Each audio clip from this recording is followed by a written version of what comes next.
Queridos sacerdotes concelebrantes, queridas religiosas, consagrados y fieles todos, queridos adoradores que hoy de una manera especial saludamos como los que hemos sido convocados en esta culminación de la Pascua, culminación porque se culmina la octava de Pascua. ¿Y cuál es la conclusión que vamos a sacar de la octava de Pascua? De la gran noticia de Cristo resucitado, la gran conclusión que vamos a sacar, ya os lo digo desde el principio, sin esperar al final de la reflexión, la gran conclusión es: adorémosle, adorémosle en espíritu y en verdad. Bien, como sabéis, hoy es el Domingo de la Divina Misericordia. Yo recuerdo que cuando San Juan Pablo II pues, promulgó esta solemnidad en este domingo, Domingo in Albis, domingo de la octava de Pascua, recuerdo haberme formulado la siguiente pregunta: ¿por qué ha sido este el domingo elegido para celebrar la Divina Misericordia? Y cuando uno va reflexionando sobre por qué el Señor elegiría este domingo, porque obviamente la misericordia de Dios se muestra en todo el año litúrgico, no hay celebración litúrgica en la que no se muestre la misericordia del Señor. Eso es también como la advocación del Salvador que tiene esta parroquia. ¿Cuándo se muestra a Jesús como Salvador? Hombre, en toda su vida. Jesús salva cuando nace, salva cuando predica, salva cuando... en todo momento, ¿no? Algo parecido pasa con la misericordia. ¿Cuándo el Señor muestra su misericordia? En todo momento. Pero quizás el haber elegido este domingo, el Domingo in Albis, en el que Jesús se muestra a los suyos, se muestra y les dice: toda esa redención, toda esa historia de salvación que ha acontecido a lo largo de esos años en los que Jesús ha vivido su vida entre nosotros, especialmente en esos 3 años que han culminado con su pasión, muerte y resurrección, todo eso ahora os lo doy, os lo entrego. Y os lo entrego en la revelación de Dios que está puesta en manos de la Iglesia. Jesús se revela, Jesús se descubre, Jesús se muestra.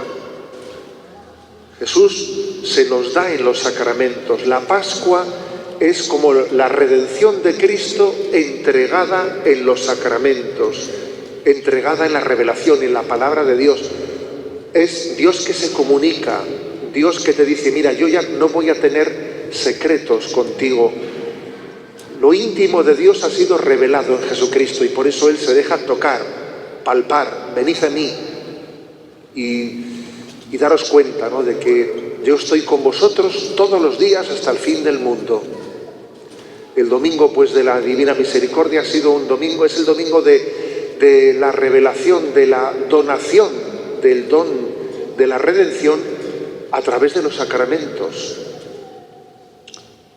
a través de esa presencia de Cristo en medio de nosotros. Yo estaré todos los días con vosotros. Bueno, ese es un don de Dios, una joya que acogemos, ¿no? Y como consecuencia, el Señor nos pide que ahora le pongamos en el centro de nuestra vida, en el centro de la vida de la Iglesia, su presencia resucitada.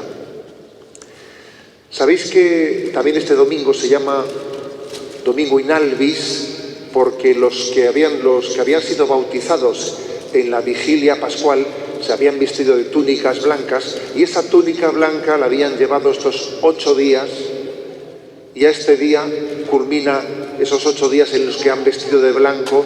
La túnica ya la guardan, vuelven a vestir con sus vestimentas habituales, pero se les recuerda que ese vestir, ese ser revestidos por Cristo permanecerá para siempre entre nosotros. Pues sí, nosotros hemos recibido el don de la redención de Jesucristo en el sacramento del bautismo, en el sacramento del perdón de los pecados, en el sacramento de la Eucaristía, y la presencia de Cristo resucitado la ponemos en el centro de nuestra vida.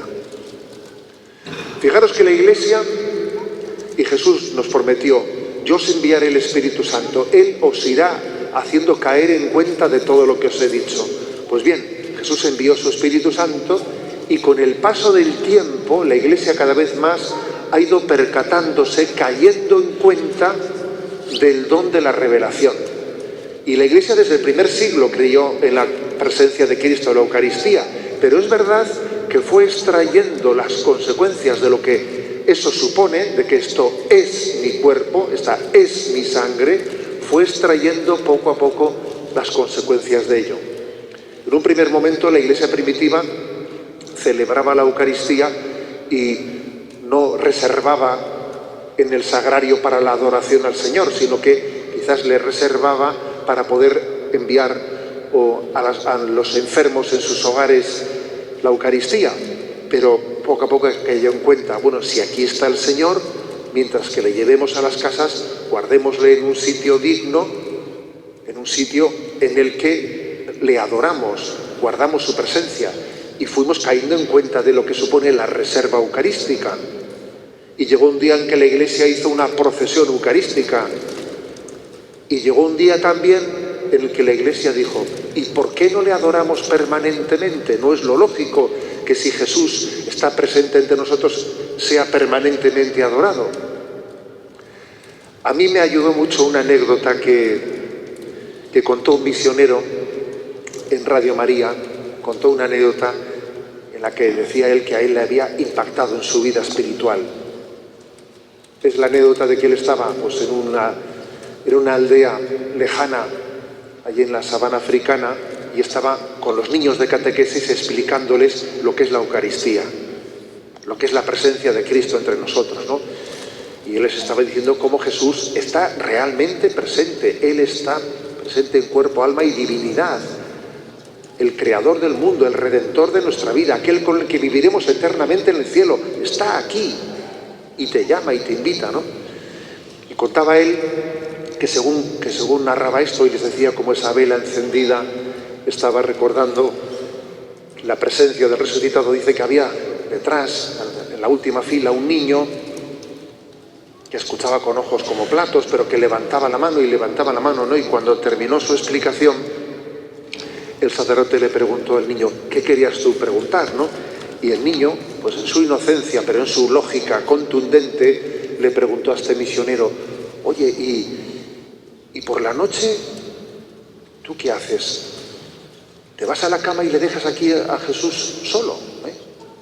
Y claro, el misionero se quedó conmovido diciendo: pero vamos, este niño obviamente ha sacado la consecuencia de decir, si esta presencia nosotros la veneramos, la queremos, ¿cómo luego le damos tan poca centralidad en nuestra vida, ¿no?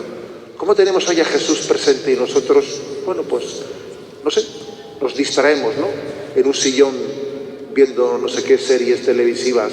¿Cómo es posible que no le demos a la presencia real de Cristo más centralidad en la vida?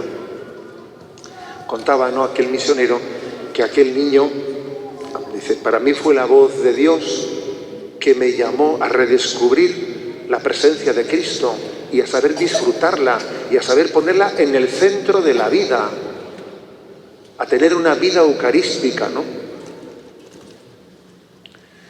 Digo que según ha ido pasando el tiempo, la Iglesia ha ido cayendo cada vez más en cuenta de todas las consecuencias que se derivan de la presencia real de Cristo. Aquella promesa de os enviaré el Espíritu Santo, Él llevará a su término todo lo que os he dicho, se ha cumplido. Fue especialmente el pontificado de Benedicto XVI el que más expandió por todo el mundo las capillas de la adoración perpetua. Puso en el centro la adoración eucarística. Recuerdo incluso como en la Jornada Mundial de la Juventud, pues en Colonia, por primera vez se hizo una adoración eucarística ante 1 millón de jóvenes. Algunos decían, ¿eso es posible? ¿Se puede hacer una adoración eucarística en un sitio así? Pues se hizo. Y desde entonces también en los encuentros de la pastoral juvenil, pastoral familiar, siempre ponemos a Jesucristo en el centro para adorarle, para fundar todo en Cristo, para ordenarlo todo a Él, reorientar todo, reordenarlo todo de manera que Él ocupe el lugar central, ¿no? Sin permitir que ese lugar central lo ocupe, pues, idolatría alguna en nuestra vida, porque poner a Jesucristo en el centro es preservarnos de idolatrías, que nada ocupe el centro de nuestra vida sino Jesucristo en su presencia resucitada. Os quiero también agradecer el que hayáis entendido que tenemos que reaccionar, ¿no? Después de este tiempo de pandemia y de desorden que hemos vivido en tantas cosas. Creo que estamos llamados a reordenarnos, estamos llamados a volver a poner en marcha las capillas de la adoración perpetua, porque la diócesis os necesita. Y os lo digo con toda la conciencia, la diócesis necesita ese impulso en un momento en el que estamos llamados, después de este tiempo tan peculiar que hemos vivido, tan extraño que hemos vivido, a retomar con fuerza la nueva evangelización. Necesitamos la adoración perpetua como el lugar que dé impulso. Será el corazón que bombea la sangre para que el cuerpo místico de Cristo tenga vida. Aquella intuición de Santa Teresita de Lisieux: yo seré el corazón de la Iglesia. Ese corazón de la Iglesia es la adoración perpetua. Y desde esa adoración perpetua, la sangre, que es vida de Cristo resucitado, hace fecunda la acción y la vida de la Iglesia. ¿Os acordáis ese pasaje de una de las apariciones de Jesús cuando los apóstoles están en el Tiberíades y de nuevo han vuelto a pescar? Jesús se les aparece y ellos no se dan cuenta de que es el resucitado. Les dice: echad las redes, y cuando las echan las obtienen llenas de peces.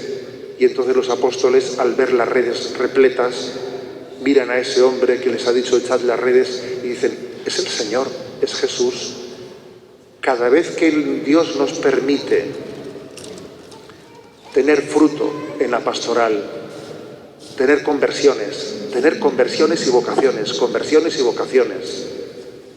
uno mira y dice: ¿de dónde viene este fruto? ¿De dónde viene esta pesca milagrosa? ¿De dónde viene? De la adoración eucarística, Os pido, pues, que tengáis conciencia de ello, que con mucha insistencia elevéis a Dios esta súplica, que pidáis conversiones y vocaciones, como la gran petición, la gran súplica, apuntar bien en nuestra oración de intercesión ante el Cristo que vive y que reina entre nosotros en el centro de la comunidad cristiana.